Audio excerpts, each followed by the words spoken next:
From Los Angeles, Rethinking Heroes with Carrie Harrison. I've spent a decade taking a bite out of conspiracy theories, unraveling urban legends, and grappling with worldwide top secret issues.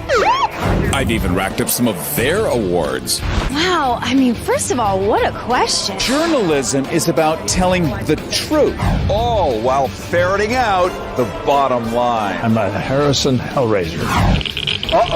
With me, Carrie Harrison, as your guide. Rethinking Heroes with Carrie Harrison.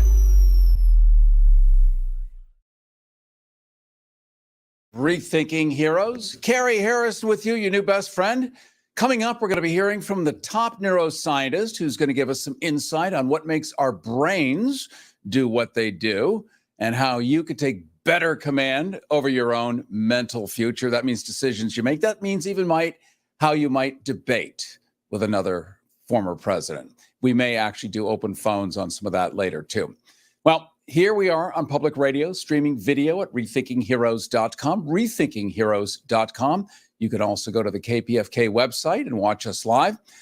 We have access to all different forms of media. But how free is the press during these times?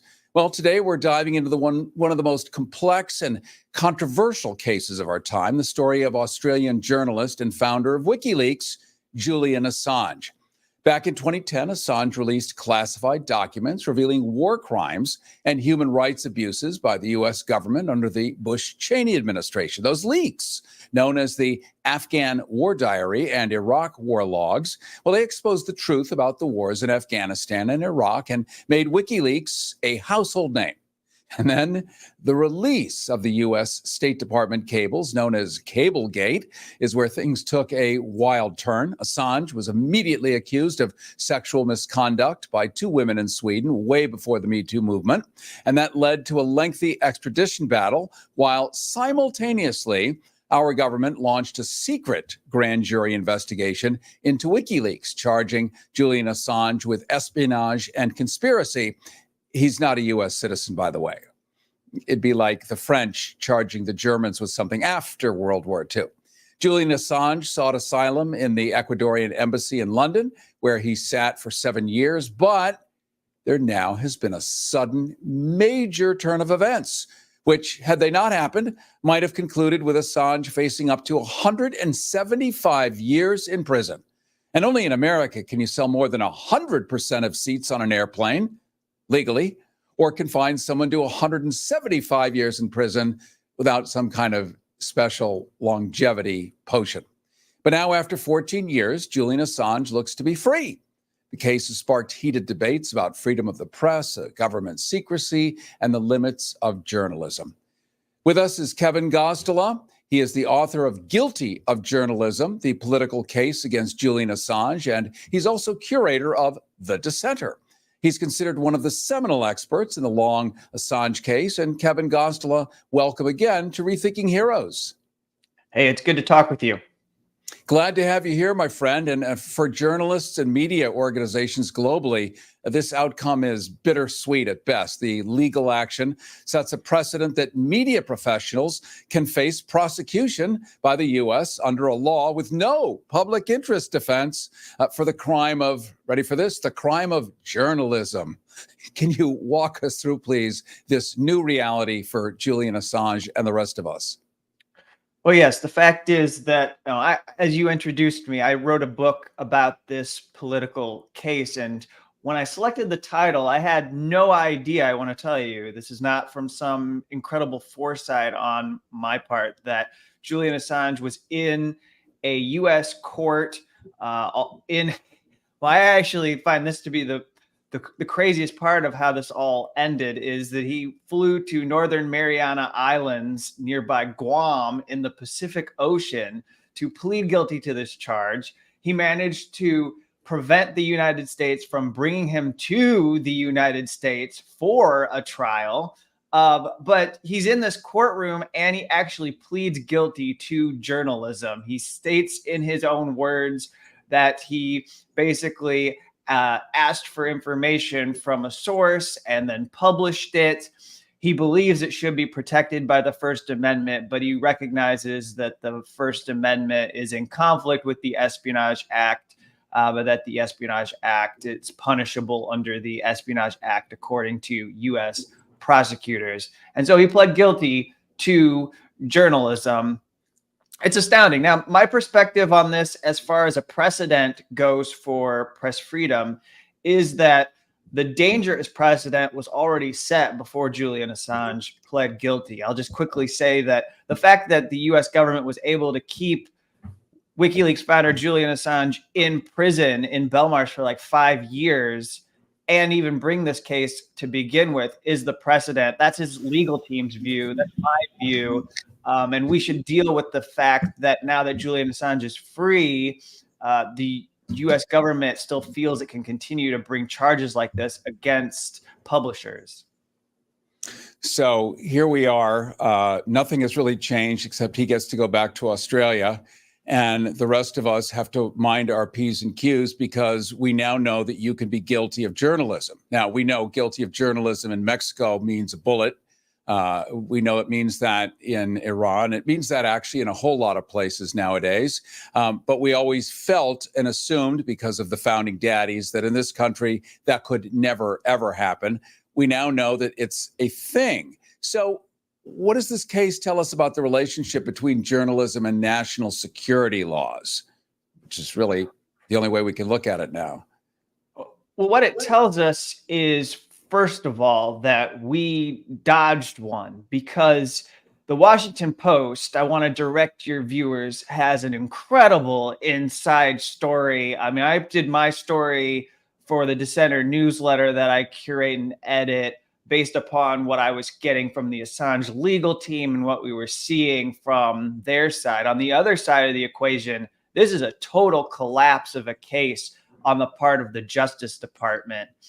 And it says that we dodged one because they were going to have to go into a UK courtroom in July. I was prepared for an appeal hearing against extradition, and they were going to have to argue over the First Amendment.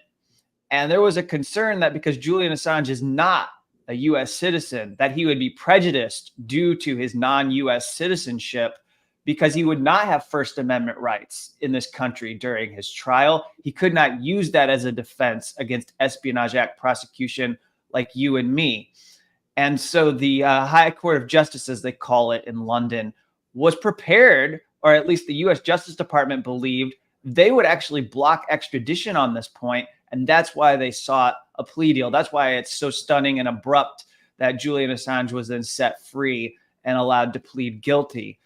So the First Amendment protected him. The relationship here is that the national security agencies lost. I believe they wanted much more out of this than what they got with Julian Assange. But then it tells you just how influential the national security agencies are over the way they go after journalists who I'd say go outside of the narrative if I'm going to be very general about what can happen to you. When you challenge what they're trying to say about the United States, what they want us to believe about the wars that are fought, how foreign policy is managed, when you show and poke holes in what they do, they don't like that. Don't like is such a gentle way to say it. We're talking right now to Kevin Gosztola. Carrie Harris with you. This is Rethinking Heroes, rethinkingheroes.com, live streaming across all social media, of course, on FM radio stations here, there, especially in Los Angeles here on Morning Drive. Kevin Gosztola has spent the last decade covering Julian Assange, WikiLeaks, and the wider war on whistleblowers. We've had him on before talking about Chelsea Manning and other people throughout the recent history where all of this has actually made a big difference. We're looking at the history of abuses of power by the CIA, the FBI, including a spying operation that targeted Assange's family, lawyers, doctors, and Kevin Gosztola is author of Guilty of Journalism, a title that he himself says he did not know that it would be foreshadowing exactly how it actually turned out. It's a balanced and comprehensive perspective on all the events leading up to what press freedom advocates have called the trial of the century, which is now over. And, for a non-American citizen without First Amendment rights, guilty of journalism. So for journalists and media organizations globally, we're looking at a weird alchemy now where you talk about thinking a little outside the box as opposed to punching straight at the problem. You have to kind of work around it, maybe work the Kardashians into the story just a little bit. How do you see the role of media organizations in defending the rights of journalists like Assange or like you or like anybody on the air anymore? Well, yeah, so I'd say that media organizations all over the world recognize that this was not a case that should have been brought against Julian Assange. They opposed it, but by and large, most of the major media outlets did a poor job of covering developments in this case to a degree where you and me, I was doing their job, so I'll just say that I was covering it regularly, but I don't have the kind of audience or the kind of reach that these organizations do, and they weren't using it to educate the population. We know there was actually a poll done by Morning Consult a few years ago that found in the United States, not in Australia, they know who Julian Assange is. He's one of their own, and they saved him. His government actually helped and played a key role in forcing Julian Assange to be freed. But here in the US, around half of Americans that responded to this poll had never heard of Julian Assange, didn't know who he was as a person. So that's not just by accident. That's because you're not covering this unprecedented case under the Espionage Act, and they don't know because they don't know why they should know. It's interesting you say that. It reminds me of a lunch I had with the West Coast bureau chief of the Associated Press. Now, this is a guy who can command all human knowledge to his dinner table within 1 hour, okay? The West Coast bureau chief of the AP. And I asked him, why haven't you done any stories on depleted uranium? In the last 10 years? And we were having lunch. He was eating salad. He stuck his fork in the lettuce, pulled it up to his lips, looked straight up at me and said, "What's depleted uranium?" And that was shocking to me. But that also answered a whole lot of questions because we like to think, well, it's a conspiracy. They're spiking stories. Yes, they are. But they also really don't know 80% of what's going on around them. Their expertise is in how many freckles did Michael Jackson have on his turgid proboscis. And that's great.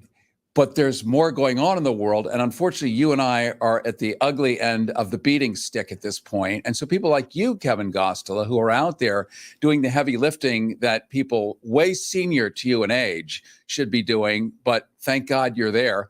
What steps should journalists take to protect themselves from similar legal challenges, or as you put it, avoiding being shot as the messenger? I'll answer your question, but I do want to quickly say that I have firsthand experience with what you're describing.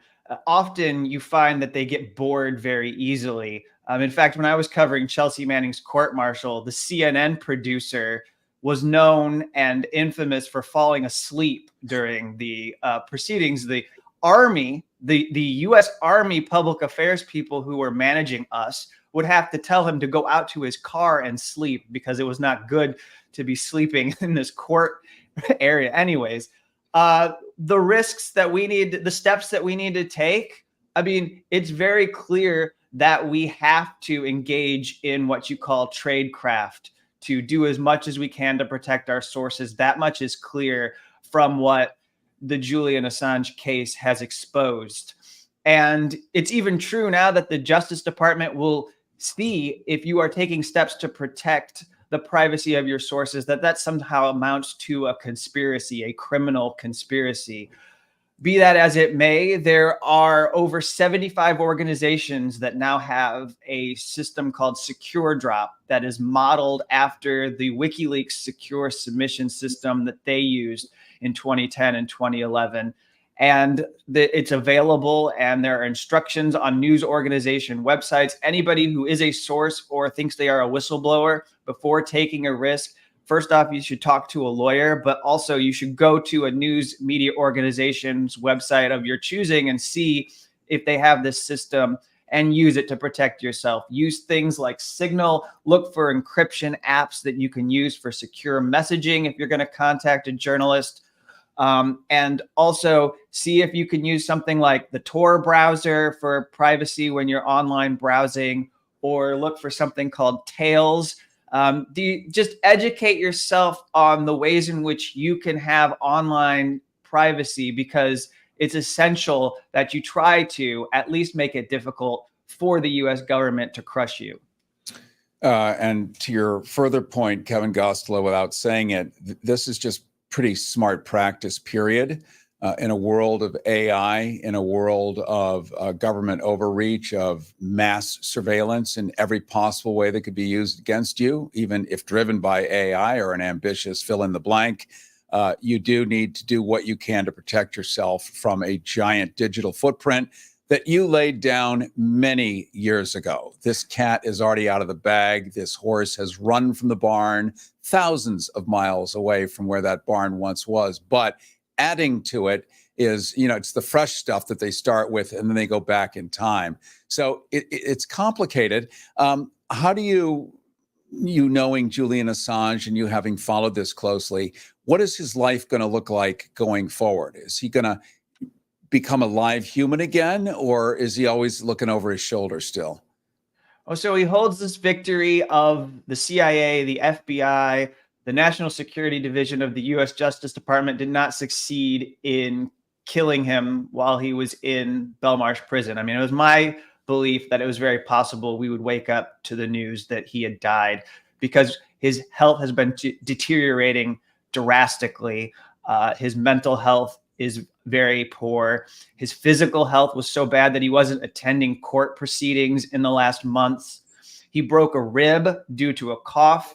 He has bad bone health because he's been deprived of sunlight for so long. So this time now that he has with his family that he's managed to reclaim, he will be focused on his health and recovery.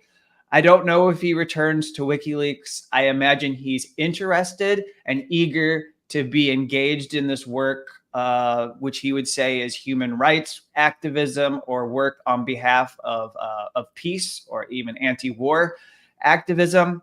But I do believe that first he's going to be healing himself before we hear anything meaningful from Julian Assange. He didn't speak during any of the press conferences after he was freed. Well, that opens up the final question, which is he's back in Australia. How does Australia view him? Australia being a very tight ally to the United States. We famously have Pine Gap. If you go out into the outback, about 1,000 miles into red sand, middle of nowhere, a little place called Alice Springs outside is a satellite farm, as it's called. You can see it from satellite. It's a giant NSA outpost and everything else. So Australia and us, let's just say we're sutured at the hip. Yet they have been defending him, and they are now going to be harboring him, so to speak. What's their take on this? So Julian Assange signed a plea deal, or agreed to a plea deal, that the United States government can't prosecute him for anything that he did with WikiLeaks prior to the plea deal. It's in writing. It was entered into the court. Australia will be welcoming with open arms Julian Assange. I mean, there were parades. His citizens, nearly 90%, somewhere around 80 to 90% said, Julian Assange, we want you back home. As long as, we'll see. If he works with WikiLeaks and he exposes some kind of U.S. government criminality in the future, it could be difficult for him. But for now, he's a hero. Both the Labor or the Liberals as well as the Conservative parties in Australia stood up for him and demanded his freedom. Well, this is welcome news, as it doesn't matter what anyone's politics are. I think we all agree that a free flow of information is a healthy food source. And if we get starved of it, as Julian Assange himself was starved of food and sunlight, we know we wither, and we're all already in a state of hideous wither, so why make it worse? We'll all do what we can. I appreciate your insights, your observations, and your hard work, Kevin Gosztola. You've spent the last decade covering Julian Assange, WikiLeaks, and the wider war on whistleblowers, reminding us you need now to go to the website of the Legacy Media Division and find out exactly what they might or might not do to help you. Oh, and by the way, if you're a whistleblower, make sure you can have $450 an hour to hire a lawyer to find out his opinion before you consider whistleblowing. These are beautiful obstacles that you've revealed that it didn't occur to me, but it sure makes me less inclined to go do the right thing, which is what whistleblowers do. Of course, we're looking at a history of abuses of power by the CIA, thanks to Kevin Gosztola, the FBI, including a spying operation that targeted Assange's family, his lawyers, his doctors. He's a free man now. And Kevin Gosztola is author of Guilty of Journalism, presaging what would actually happen. It's a balanced and comprehensive perspective on all the events leading up to what press freedom advocates have called the trial of the century, which is now over. But more is yet to come, and we do hope we get to see you again, Kevin Gosztola. Thank you. All right. Thank you so much. Carrie Harrison with you. This is Rethinking Heroes, rethinkingheroes.com. We are live streaming, of course, at rethinkingheroes.com. You can also see us live streaming on KPFK, on the Facebook page, along with every other kind of social media. Coming up, a top neuroscientist breaks down how and why we literally tick the way we do and offers insights into better living. Plus, a quick program reminder. Now, tonight, from 7 to 10 tonight, a special 3-hour presentation of IMRU with some never-before-heard archival audio of the LGBT movement going back to the early 1960s. We're talking about guys in hotel rooms saying, I think we ought to start a movement. This would be the very beginning, and Pacifica is the only one with these recordings. You're going to hear some of them tonight from 7 to 10 here on KPFK 90.7. We're going to pause for a second and give some love, in fact, to KPFK. Listen while it's still legal. Rethinking Heroes with Carrie Harrison. RethinkingHeroes.com. And it is Rethinking Heroes. Carrie Harrison with you. Just want to give a little love to KPFK. It's very important. As you just heard, why would we want to support this only piece of independent media in all of Los Angeles, Market 2 of the United States of America, the media capital of Earth, LA? This is it. You're listening to it right now. Supporting this station allows us to bring on guys like Kevin Gosztola, who is curator of The Dissenter, wrote that book for Penguin, has been an assiduous journalist facing the truth of Julian Assange, Chelsea Manning. He is the only one able to bring this stuff forward. And we're the only ones able to bring him on. You're not seeing him on CNN, which did a miserable job last night as journalists. As moderators, fine. It could have been done at the University of Illinois.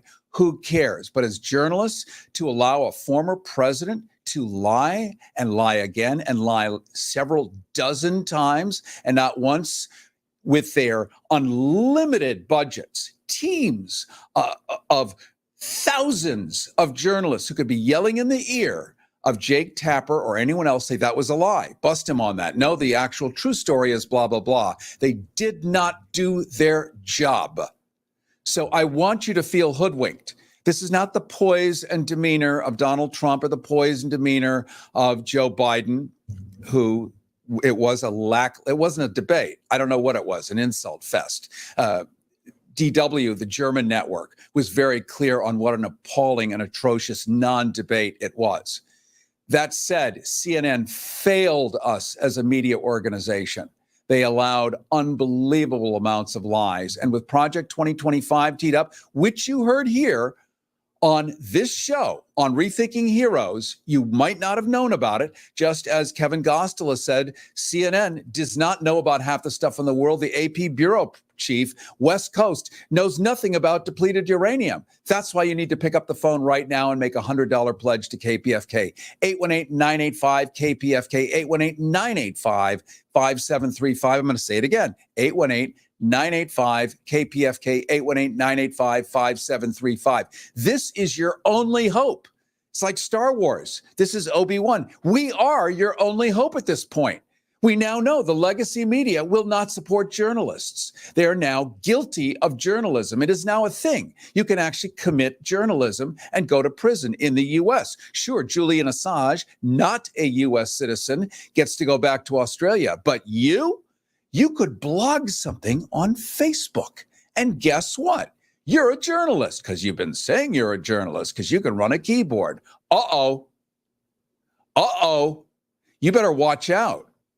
This is the only place where you're going to learn this information. This is the only place you're going to learn about a Tor browser, where you can browse secretly, Signal apps that are encrypted, where you can communicate without anyone looking or listening in a time of AI. You need to support this station so we can continue to do this work. Please pick up the phone right now. Pick it right up. Or go online and make a secure donation at kpfk.org. kpfk.org. And list Rethinking Heroes. Say where you heard this, because we are doing this for you. That's why we're also live streaming as television for you. This show, Rethinking Heroes, uniquely. The rest of the station is going to be doing it shortly. This is a gift we're bringing to you for making these donations. Pick up the phone. Call 818-985-KPFK, 818-985-5735, 818-985-5735. Make the donation that you can. I would like to see 100. It's a nice, easy, flat number. It's an amount that is minuscule in the larger piece of life, and it will last forever. Perpetual shelf life. Think about it. A show is no longer, it went out over the air. If you didn't hear it, it never happened. Oh, no.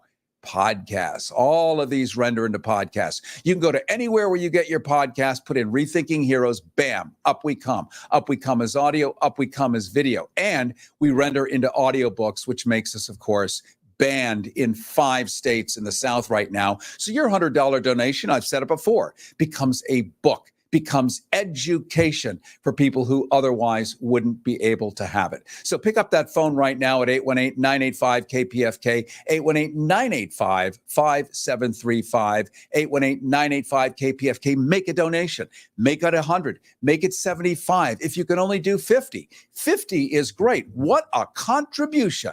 What a contribution to the betterment of humankind. We are in market number 2. We now know that anybody who calls themselves a journalist, and you might do that on TikTok. Well, I'm a journalist. I do makeup tips. Well, you can now be guilty of journalism, and you could be punished. That is the new law, and you are in America, so it does apply to you. You need to defend yourself. You need to know what you're doing. You need to know who you are. You need to know how to protect yourself. And you need a station that is willing to have your back. We don't have that on our website.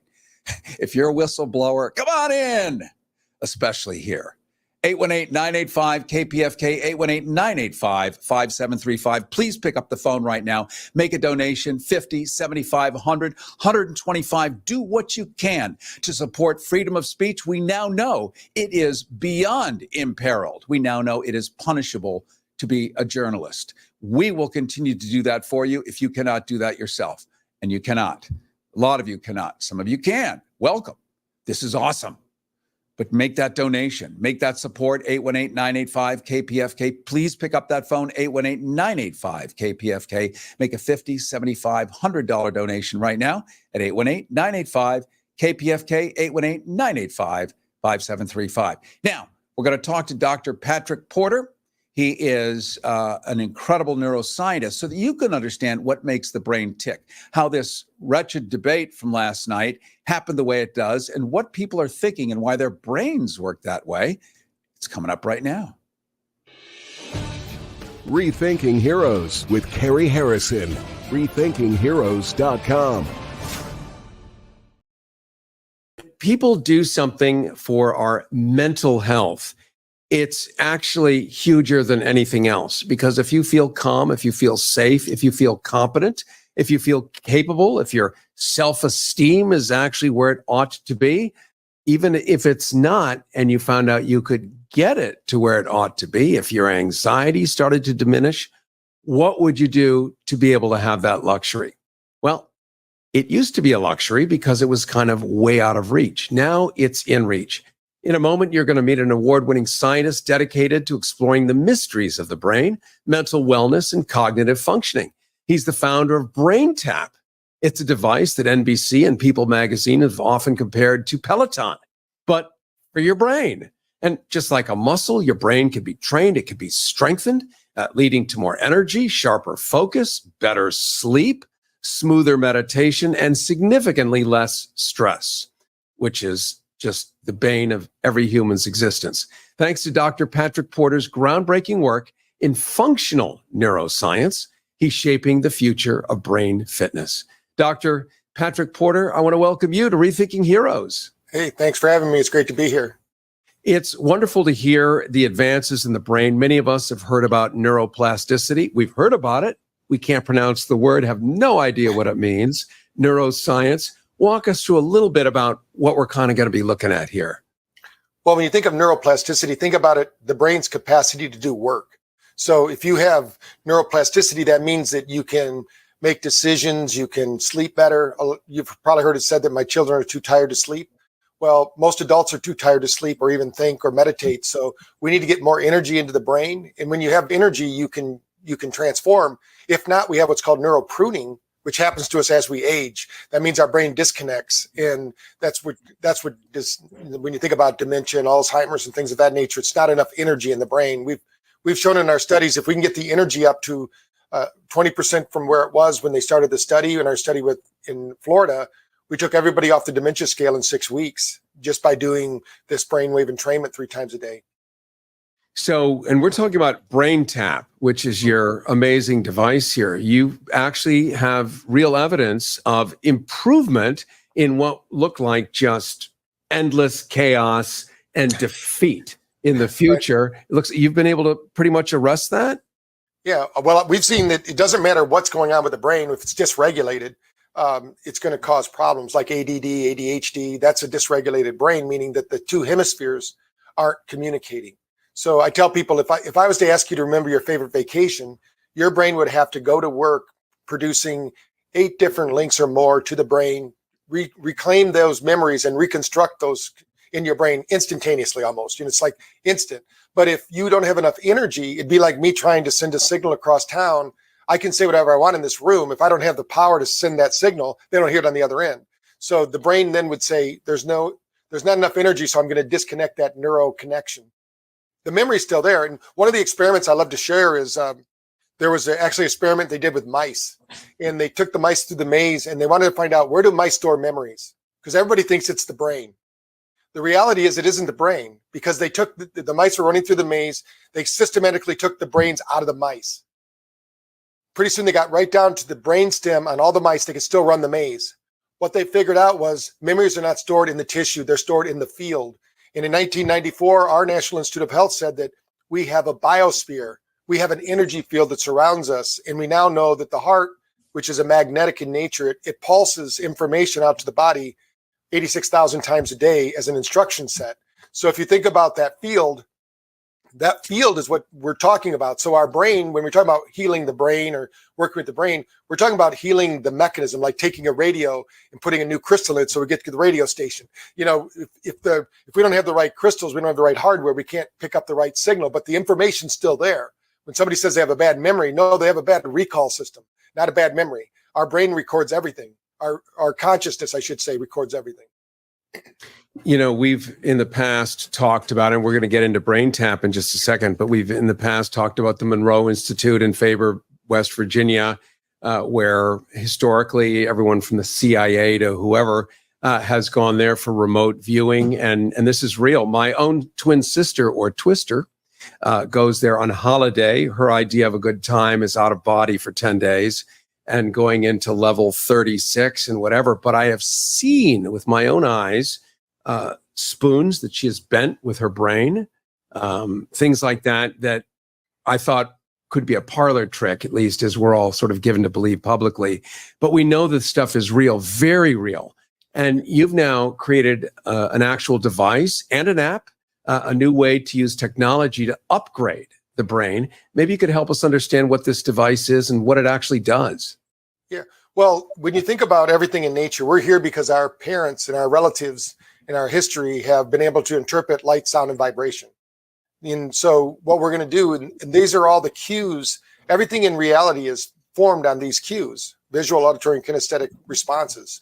So what we did is we were looking at sound, and we did a lot of work with the Monroe Institute. In fact, I had property in Chipman, Virginia, just down the road from them. And so they do a lot. When they probably would have been with us more, but they just wanted to go with sound. And what I found out with sound alone, you can get into that when the brain is in a whole brain state, you can do, because the mind isn't located in your body either. They know that we're non-locale. I'm the dean of brain-based medicine at Quantum University, so we talk about all these crazy things. But the reality is that when your brain's dysregulated, you can't. So then when using hemisync, as they call it, or binaural beats, the brain gets synchronized. Now, we use isochronic tones along with that because not everybody has perfect hearing. Maybe they have a problem.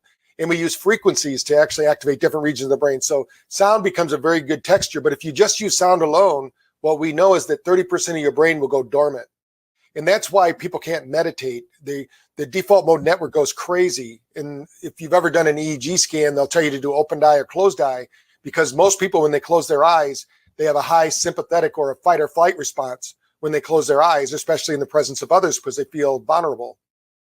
And that's, I probably on my right hand could mention everybody that I've ever measured that does meditation correctly without the use of something like the Monroe Institute or some kind of training program, because the brain just doesn't do it on its own, because we're used to closing our eyes and going to sleep. So we want to keep it awake. So we use light in the eyes and the ears. Now, most people don't realize that every cell of our body has something called a chromophore, which is a little battery that absorbs energy from light, sound, and vibration in the world around us. Now, we can leave it up to our body to do that. And there's a problem with that, because as we age, it's harder and harder to bring that energy in. Or we can, more or less, we call it hacking the body, because we're going to use the light frequencies of 650 and 470 nanometer light. We're going to imitate morning and sunset and sunrise to awaken the brain's potential. And when we're in these frequencies, our body doesn't know the difference between real or imagined.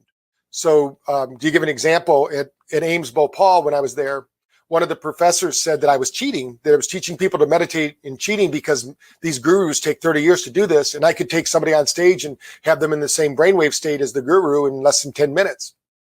And I said, have you ever meditated to a candle? Oh, yeah, all the time. I said, well, then you're cheating. He said, what do you mean? I said, our mirror neurons, every cell of our body has a mirror neuron. And now we know that mirror neuron is basically evaluating everything that's going around us, everything that's going on within us, literally everything. And it's then mirroring that in our genetic system, in our epigenetics. So when a candle is flickering, that candle flickers at 10 hertz. You probably heard people say, I'm mesmerized by the fire. Yeah. The reality is that they went into alpha because that fire was flickering at 10 hertz. Now that then tells the brain, tells the gut to make acetylcholine, which makes us feel good. So when we're around fires, that's why we like it. Now, I also said, Dr. Varun, I said, have you ever wondered why the gurus go to the Himalayas to meditate? He said, oh, yeah, to get away from people. I said, no, they're cheating.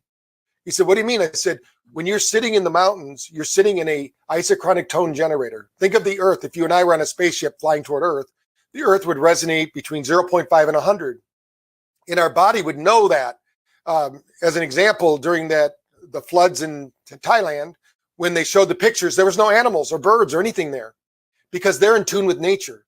But people were running out after the wave and we never saw them again, because we're not in tune anymore with the frequencies of nature.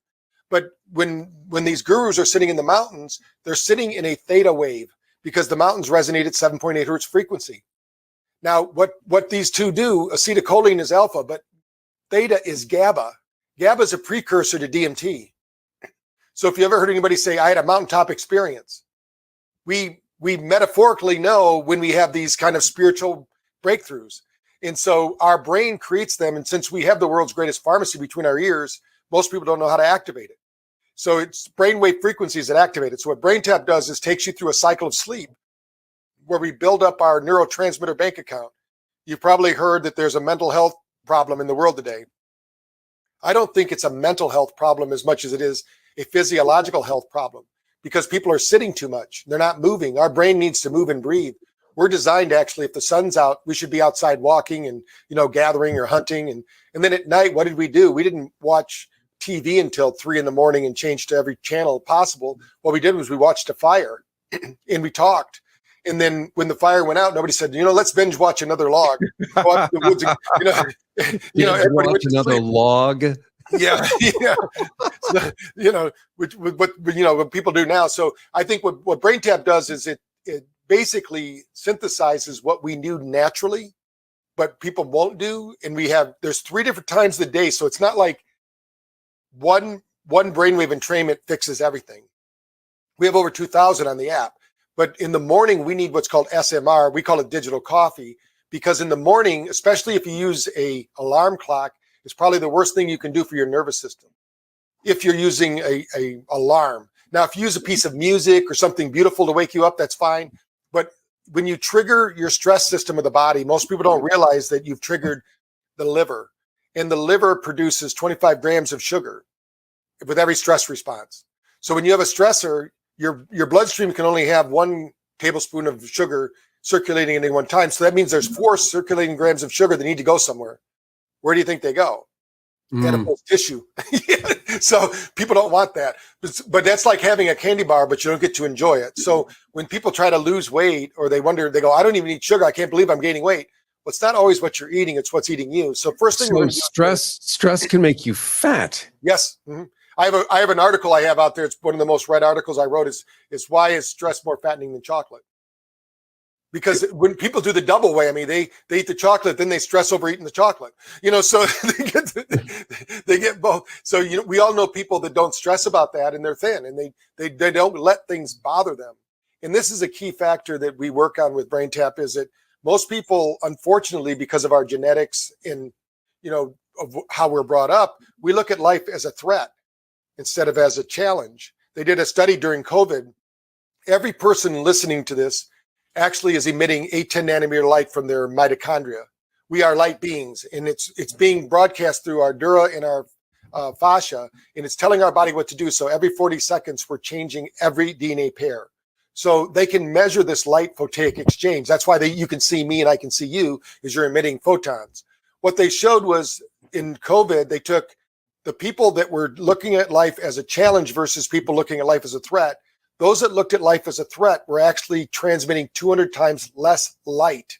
So what that means is the cells were not getting the communication they needed, and they were down-regulating their nervous system to prove them right. And they're probably the ones that got all the colds and things that they then said were COVID. Whatever was going on, because the body, but they do know something called psychoimmunology, which is when we look at life as a challenge, our body actually regulates upward, and we become more powerful beings. And that's why we call it brain fitness. Just like if you want to do some work with your body, we've got to get to the gym and work out the muscles, ligaments, and tendons. And of course, we will get some brain-derived neurotropic factors and build some neuroplasticity by working out. But like Tom Brady said, and he's our partner in the sports world with TBRX, he said that for every 1 minute of extraneous training, you need 2 minutes of recovery. And we know that in the brain world, that recovery equals neuroplasticity, the capacity to do work. So we want to. So Braintap helps you to build that capacity, because nobody's going to get rid of their cell phones or their big screen televisions and their nice amenities. We need to upgrade our nervous system to handle these things, and we can. The nice thing is that we don't even know a tenth of what we can do as a human, right? And this is real Chuck Darwin here, adapt or perish. So we know that the amenities, as you point out, they're not going away. They're ubiquitous. There are 8 billion people on the planet. Every one of them, more or less, at this point, has access to some kind of device. It's only going to grow, metastasize, if you will. So for us to upgrade our ability to cooperate with these devices rather than be victims of them means that we can actually function properly again. And much of what we're all seeing that you're talking about is we're just being plowed by stuff, but we don't know what to do about it. You're talking about a fix, and you are Dr. Patrick Porter, by the way, an award-winning scientist, founder of Braintap, which is a device often compared to Peloton, but it's for the brain. Training and strengthening, leading to more energy, sharper focus, better sleep, smoother meditation. Dr. Porter was honored with the 2021 Lifetime Achievement Award, and we're really doing a deep dive right now into brain chemistry and why you sort of feel the way you do, including that you can actually gain weight by being stressed more than by eating chocolate. Look at the French, eating lots of chocolate, not so fat. But then, of course, they have universal health care and everything is handled, so their stress level is lower. Politics for another time, another show. But it's all very interesting because everything you're saying is actually provable. And this is what's so exciting to me. Yeah, we tell people when I give my talks, typically I say, I'm not asking you to believe anything I'm saying. You can leave that for Sunday morning. This is science. This is all based in science. We have a lot of research. Why we're talking here right now, we have 7 university studies. We just beat out opioids in a study down in Brazil, in Florianopolis, because most people don't realize opioids were approved for only 4 weeks of use. But how many people, get on opioids and get off in 4 weeks? They don't, because you can't have the pill without the skill. Just like SSRIs, I know a lot of people that are still on them. Those were only approved for 14 days of use. Really? Yeah. So when people think about it, what the brain does, they're easy to get on and hard to get off. And after a while, they don't even work. In fact, there's a book out there called The Suggestible You. And it talks about how the placebo is now up to 40%. That the SSRIs wouldn't even have passed the screening because the belief of the person is more important. You can actually get better results. They could get better results by giving them a pill. And in my background, psychology, so there's not been very many. In fact, I can't find any psychological tests that are better than 12%. And the placebo is 40. So that means they're talking people out of their change. So what we really need to do is learn to function in this world, not try to make excuses for it. It really doesn't matter. The brain doesn't care who your parents were and all of those things. It wants to know how you're going to interact or react to stimulus that's happening in the world around you. And the nice thing about brain fitness is you can train your brain to do those things. And it's connected to a lot of different things, but mainly to our thinking processes and our breathing. So those are the 2 combinations we use in Braintap to help people regulate out of those negative emotional states. When you think about emotional states, they all have one thing in common. They don't breathe.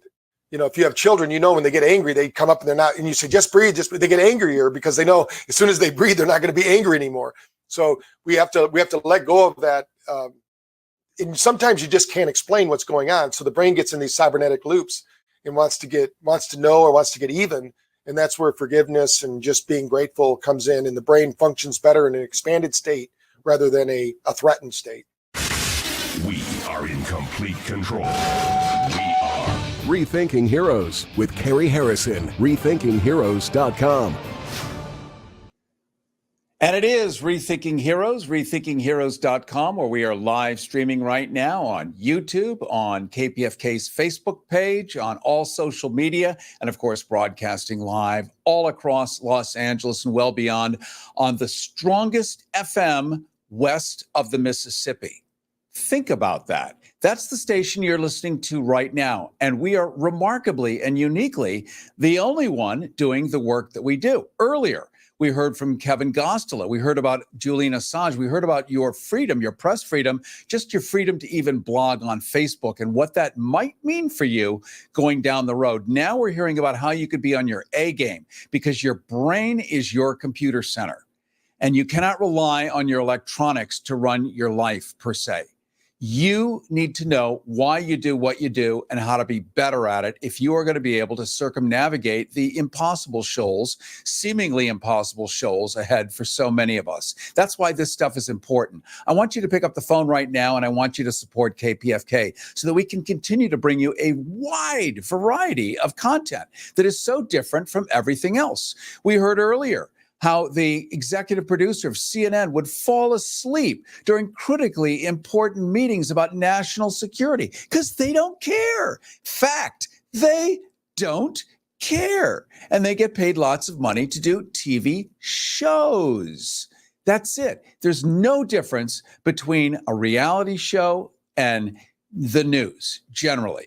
There just really isn't. And that's why these reporters, unfortunately, really don't know anything about what's going on, but they become experts at nothingness. We're not in the business of nothingness. We are in the business of life-changing and upskilling here. So pick up the phone, call 818-985-KPFK, 818-985-5735. Make a $50, $75, $125 donation, knowing that your donation actually moves the needle of life for many people.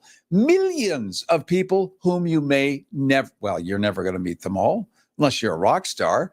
Maybe you are. And if you are, make it $150, please. 818-985-KPFK, 818-985-5735. Please pick up the phone, or you can make a secure donation at kpfk.org, kpfk.org. It's a great place to do a $75 donation, by the way. That's what I hear. A $75 donation at kpfk.org gets you where you want to go. This show has a permanent shelf life. It renders into audiobooks on Audible, and it is, of course, banned in 5 states in the South. Isn't that exciting? Like, it makes me horripilate in anticipatory delight every single week, knowing that you are actually distributing books. And another state, South Carolina, yesterday, banning books again. Let's add yet another state, shall we? 818-985-KPFK, $100 donation, 818-985-5735, 818-985-KPFK. Please pick up the phone. Support free speech. Support the last tendril of free speech, of freedom of the press. Because guess what? If we go away, and I'm not going away, but if we go away, that's it. There it is.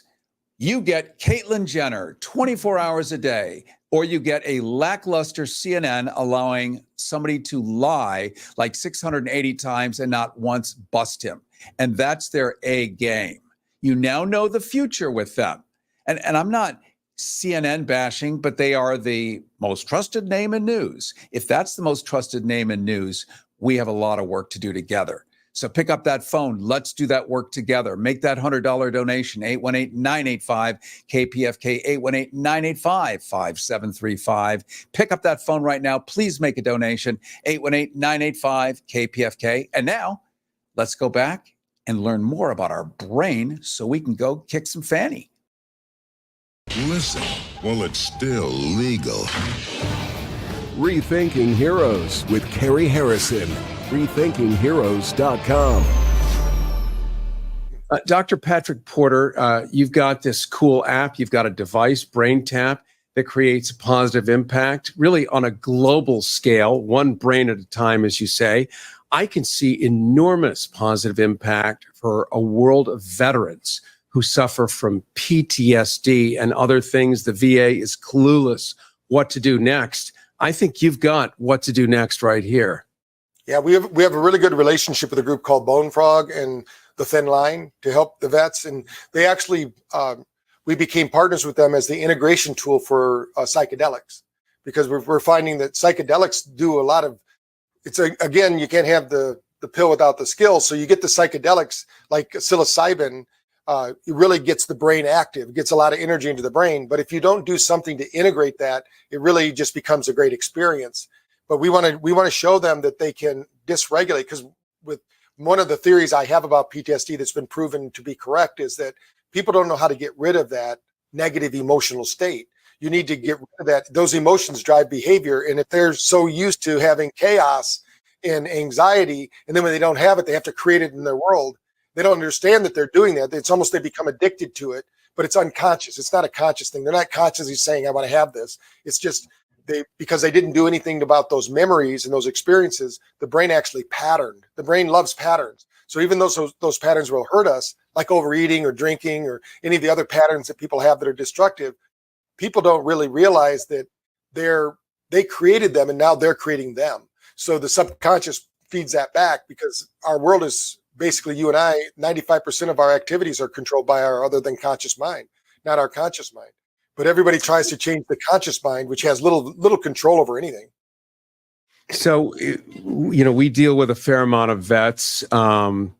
We deal with really the general public, which are, in a sense, all vets with PTSD nowadays. It feels like it's true. Mm-hmm. Your wonderful device, Braintap, which has a visor on it, and there's apps, and it does all this cool stuff and use light emissions and pulses and all this smart stuff that people can. They've heard about analogous types of treatment. We know these things are true. We know these things are real. We know there's a real success model here. You found a way to distill it into really one device. Does it require repeat use, just sort of ongoing for endless tune-ups, or can you do it in a month? What can people expect? You can get good results in as little as 6 weeks if you wanted to. I mean, if you're significantly want some impact. But the reality is that unless you live on Gilligan's Island, your only choice is Ginger or Marianne, you're going to need to do something because there's stress every day. You know, I've been asked on shows before, is it addictive? And I said, I don't know. I've been doing it since 1986. So, you know, it's one of those things, you know, it's kind of like if somebody says, dude, am I addicted to working out? No, but I know if I don't work out, I'm going to lose muscle mass. And one of the things we know as we grow, you know, better looking and more intelligent with age is we need muscle or we're going to have some trouble. So this is something I think within the next 10 years, people are going to realize you have to have some kind of brain fitness modality or you're going to lose those neuron connections. The only reason people are getting dementia, Alzheimer's, unless it's something that I'm missing, because every person in our study, and we have over 100 people now in our study in Seminole College, as soon as they get their energy levels up over 20%, because they're below 10% out of the 100% capacity of their brain, they don't have Alzheimer's anymore, or dementia. I'm sorry, not Alzheimer's, but dementia. Alzheimer's takes a little bit more effort because they're more deteriorated. But the brain, what we really need is to stimulate ATP production because the brain knows how to heal itself. So does the body, has an innate intelligence.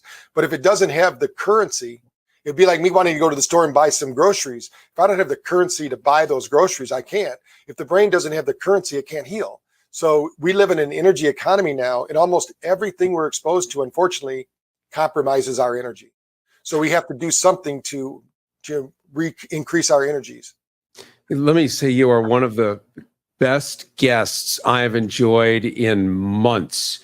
You are a fizz with energy and brilliance. You're an excellent storyteller, and I'm absorbing every single thing you say. So this is like a super home run. You mentioned earlier about people's memories and memory, period.